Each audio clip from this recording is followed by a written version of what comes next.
Where's my iPhone? It's right over here. I got this fancy phone. Everybody's going hysterical about iPhones and Androids. I don't know anything about it. My kids have to teach me about it. Let's bring in Douglas Bergeron, and I need to get your attention here. Would you like to have made 28% a year for the last 5 years? Okay, I've got your attention. Sit down here. You went to York University in computer science.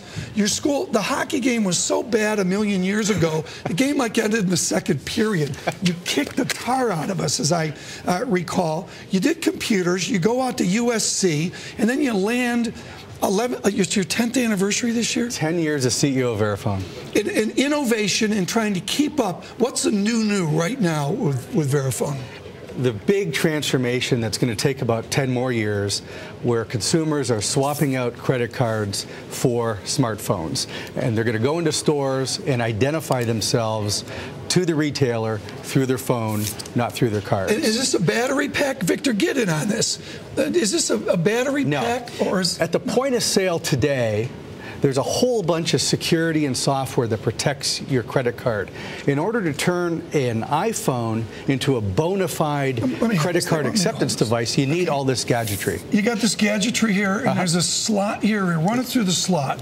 I don't want to spend too much time on this. There's a pin pad in the back. What is this, a PR promo for VeriFone or something? What are we doing here? We're having fun. I just want to take a photo, and you're showing me. When's this going to be out? We're already shipping them. You're shipping them now. Who wants this? Does J. Crew want this? Does Home Depot want this? Possibly. We introduced a similar system about a year ago that allowed casual merchants, the Avon lady, the guy that fixes the roof on your house, to accept credit cards by using his iPhone. What we have come up with recently is a way for large retailers, J. Crew, Home Depot, et cetera, to use smartphones, particularly iPhones, as line-busting devices. Why do you say particularly iPhones? Really, it's the de facto standard in smartphone technology. Companies like ourselves have to make a few bets early on, and there's no going wrong with betting on Apple. Are you a friend of Steve Jobs? Does he like you guys? It must be a huge add-on to him if he gets a leg up on this. I think what Apple has done and what Steve has done is created this tremendous ecosystem that has the best and the brightest following Apple and trying to engage with Apple. So I'm sure this, like many things, is good news for them. I was blown away by your total return. One of the themes of the program is to get our viewers to try to look longer term, where you don't own a VeriFone for like 4 weeks or 8 weeks. Here's the chart. That line going down in 08, I got to assume that's some kind of cash dividend or something. I don't know what that straight line is. The answer is 28% per year for 5 years. You've done a recent moonshot out of the bottom. How do you sustain that? It can't be just one product. No, of course not. Our business is 45% in the emerging markets. China, Brazil, Turkey. Those markets are adopting credit cards, in many cases for the first time, and growing the credit card industry similar to what the U.S. grew its credit card industry in the 80s and 90s. Merchants are accepting credit cards for the first time. Consumers are getting their first debit or credit cards in the mail, and it's just a very vibrant market for us. And then in the U.S., we have 65% market share, and there's a whole bunch of new security mandates around what retailers need to do, even in Dodd-Frank. There's some dictates around, what's the proper way to process credit cards in retail, and that's allowing for great growth for us. VeriFone Palooza here, folks. Charter Palooza. VeriFone loves the iPhone, and this is from the market bottom, and you can see VeriFone. Really, we think of Apple as doing great, but off the market bottom, you guys are just slaying in here. This is about this card technology, isn't it? Yeah, this is one instance of some of the good stuff that we're bringing out, but there's a lot of things that we're doing. We're making a major acquisition in Europe. I said we're riding the security wave. One of the interesting things is there's 800,000 gas pumps in the country.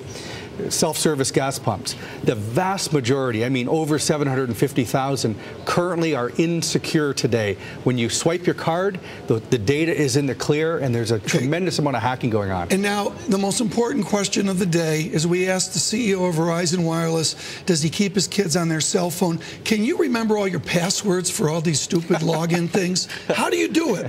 What's your secret? I'm as guilty as everyone else. I have a couple of passwords, and I don't change them often enough. We're all going to get killed someday. we need to be much more diligent in the protection of our personal data. Hacking, how do we do this? I mean, you're like, this is a major deal for VeriFone, worrying about hacking. Where are we going to be when they all start hacking all our accounts? Well, one of the things that providers like VeriFone can do is help secure the transaction by encrypting it, but there's no better practice than changing passwords and having an ongoing diligent program against hacking. I'm writing down my password here, and like anybody could get into this. Yes. I mean, it's a joke. It is. What's the worst hacking you've seen? A couple of years ago, one of the major processors, one of the smaller major processors, Heartland Payment Systems, had their host computer hacked by a rogue cyber terrorist gang in Eastern Europe remotely, and they lost millions and millions of card data. So all of the issuers of credit cards had to undergo the expense of reissuing all of these credit cards. Exactly. I want to talk about hiring people. You're an engineer. You're the real deal out of York University. Great computer science program, statistics with Western Ontario, that whole Canadian nexus. How do you keep and retain young engineers today? Wow. It's a lot easier when things are good. You know, our stock price is going up. There's a buzz in the company.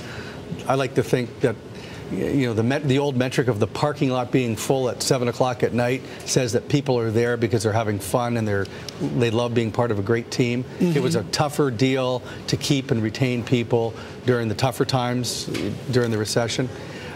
Most of our hiring, frankly, is where our growth is, which is in the emerging markets. Some of our biggest retention issues are in the emerging markets.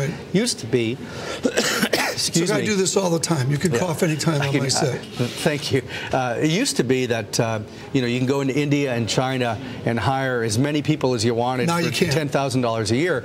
It's now 20 and it's not 10, and there's a lot of competition for that labor over there. Facebook, quickly. What do you think of the Facebook valuation? You're on the other end of it. You're on hardware and technology end of it. Do you get like jets when you see these silly valuations? I don't know how silly it is. When you have 500 million users, somebody is taking a position similar to Silver Lake's position with Skype, that if you put that many users in one place, someday, somehow, you'll be able to monetize that. I have a lot of exposure to teenage kids, and they certainly get on Facebook and stay there for hours at a time. No way, really? Absolutely. I'm shocked. Douglas Bergeron, that's the break. Exclusive news of the day. Children stay on Facebook. We'd like to thank him for that. What we're trying to do here, folks, is CEO interviews where we actually talk about something besides, you know, boring quotes. Well, we're really doing good and all that. What am I